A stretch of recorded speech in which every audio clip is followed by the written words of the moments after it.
Warga Jalan Abdul Qadir, Berawi, Banda Aceh panik setelah kawasan perumahan padat penduduk yang umumnya disewa mahasiswa dan keluarga muda terbakar Senin malam. Rumah berkonstruksi kayu dan semi permanen ini begitu cepat membuat api membesar dan menjalar. Para penghuni rumah tak bisa menyelamatkan barang-barang berharga milik mereka. Lokasi perumahan yang berada di jalan sempit membuat petugas pemadam sulit mencapai lokasi.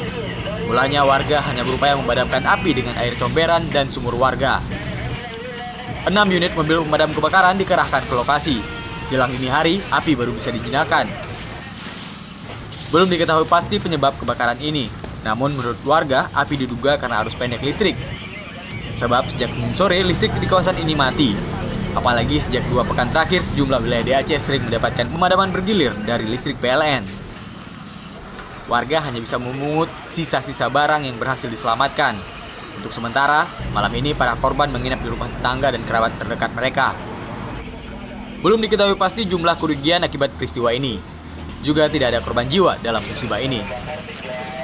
Tim Liputan Aceh Video melaporkan.